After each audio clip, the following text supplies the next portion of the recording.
How's it going, everybody? Welcome back, and today we're going to be doing a video that I shot actually about a year ago.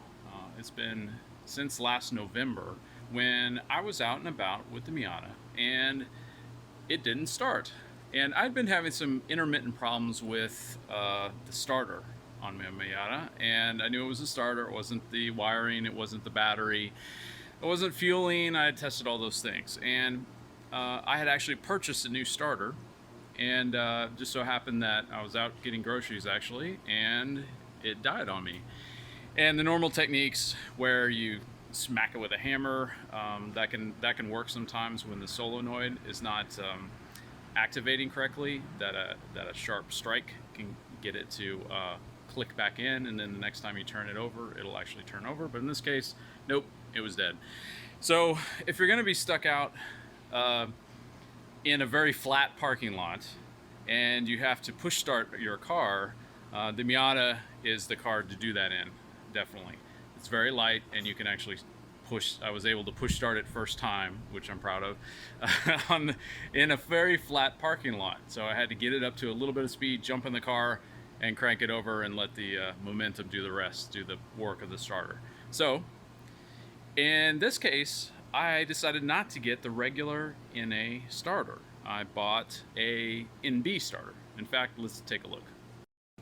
And this is the starter I got. It's a new, which they make really clear, it's brand new. It's not a reman. From TYC. I think I bought this on Amazon. I think it was about 60 bucks. And this is an NB starter. And as I cover in the upcoming video, it only bolts on in 2 out of the 3 locations on the bell housing, but this is not a problem.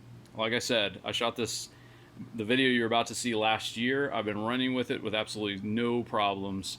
No problems starting, no problems with anything working loose or anything like that, with just having 2 bolts. So if you're concerned about the NB starter in an NA and only using 2 bolt holes, don't worry about it. It's not a problem. The reason why that is because this is a much lighter starter, and it does not need the bracketry that's required on the regular NA starter, which I'll show you all those things in the video. So without further ado, we shall show you the basic procedure. It's not 100% step-by-step, but it shows pretty much everything, and it's pretty easy to do. You can swap one of these out in a short amount of time. So let's take a look. Getting a late start. This evening we are going to be changing out the Miata starter with an NB starter. And what we're looking at back here is, I'll try to use a pointer here so you can see what's going on. Get this back in here. All right, so right here is our starter, and this bracket is holding it in. And on the normal NA starters, it has this bracket. On the NB starter, which has a little bit higher torque, so I'm going to see what that's like. Also, it's lighter. It's almost 4 pounds lighter. It doesn't use this bracket. So we're going to be taking out this bolt right here, and this right there, pointing right at it. The bottom one is actually a bolt head with a nut, which is on the back here of the bell housing that it connects to. And then there's one up at the top, which I don't think you can see from here. Try to get under the car more so you can see it from the back. And that's a threaded bolt hole, and there's another one basically right on top of the bell housing. Right up above that bolt for that bracket that's sticking out is the slip-on connector for the solenoid, which is sitting right on top of the starter. We're going to take that off, and behind that, you can't see it from this direction, but from behind that, that's the main connection to the battery. So make sure you disconnect your battery cable, negative battery cable, but I completely isolated it. I just took it off. And we're going to be taking that off and then getting at these bolts. So the main thing is you're going to want some extensions. You're going to want a universal. I've got 1/2 inch of both, so that we can get in here from behind and underneath the car. Okay, so this is the bottom nut that secures the starter, and it's the one with the free bolt that goes through non-threaded to a nut. And I've got a box end wrench.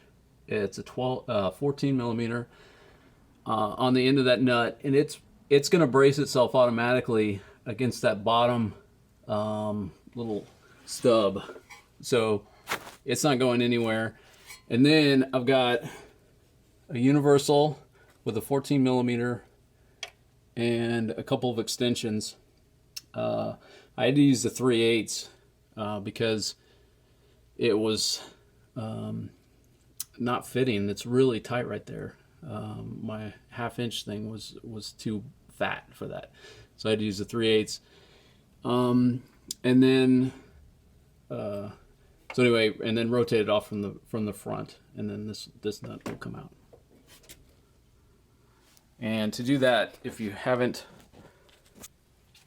already, you're going to need to drop at least the side of your splash guard so that you can get your hand in there. Try to get that upper bolt for you. So you can see where the outside top bolt was removed. Then what I've got a deep well 1/2 inch socket on the top bolt, and a universal, and then an extension, and broke it loose, but this is how it's set up. Got a long extension, 18 inch. And that pretty much does it. That gets out the bolts that connect the starter to the transmission housing. All right, that last one, which is right through there, you can see the shiny part.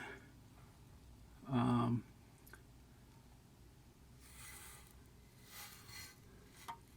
can't see it. Can't get the camera. There it is. Okay. Okay, the last bolt, which I saved for last because this would sort of hold this in place while I got rid of everything else, so it wouldn't some stuff wouldn't fall out. This is what it looks like. My setup, 18-inch extension again, universal, and this deep well just to add a little bit of length. It's 14.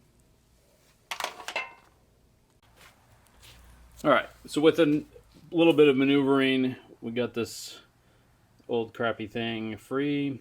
What I did was I pulled it out straight back and then sort of maneuvered it out backwards so that the bracket went through the next to the A-arm.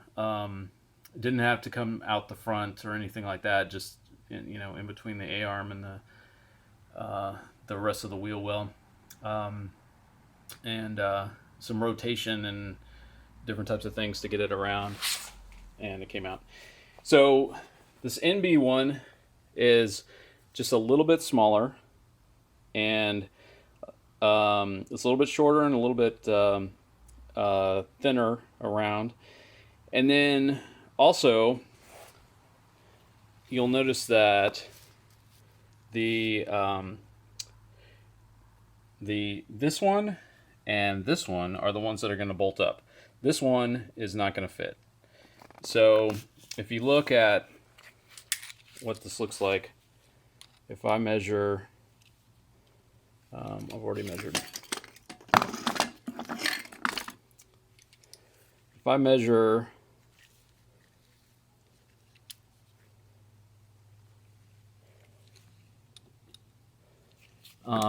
actually, yeah, on this one, outside to outside of these two is that much. Outside to outside of these two, yeah, obviously it doesn't fit. It's like way different. It's like a half an inch different. So that's what we're gonna do, is slide this one in, and hopefully everything will link up correctly. It's the next day. Now that we have a little bit more light, it's easier to show the wrap up of this. So all the work was completed from the side here through the wheel well, or sort of underneath through the front, underneath the splash guard. My dirty splash guard. And from underneath. I didn't pop the hood once on this. So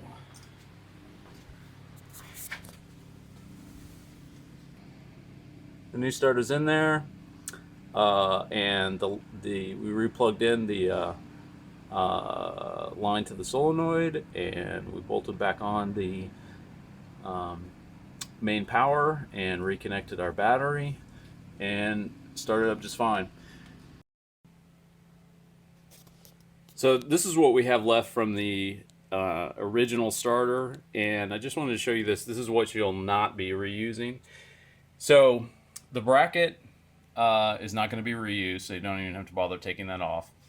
Although you could take it off if you really wanted to. Inside, it might make it easier to take out, but you know, with a little bit of wiggling, it comes out through the wheel well.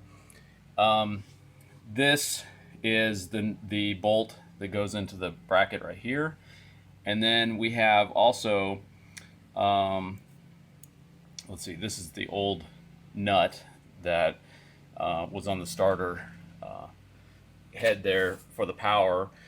We're not using that because it came with a new one.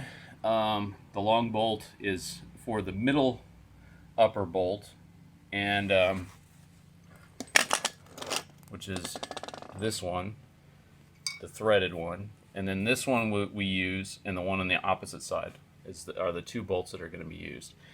Then this bracket is for a power line, and it normally, this bolt goes through here like this, and it's right there, and it has a captive nut, and you will not be reusing this because since you're not using this bolt, there's no place for this bracket to go, so it's just going to sit there. It really doesn't need its own bracket to hold it steady. The wiring's pretty tight. So anyway, this is all the stuff that's going to come off. It's close to 10 pounds, and the new one is about 6 pounds. So it's pretty good weight reduction.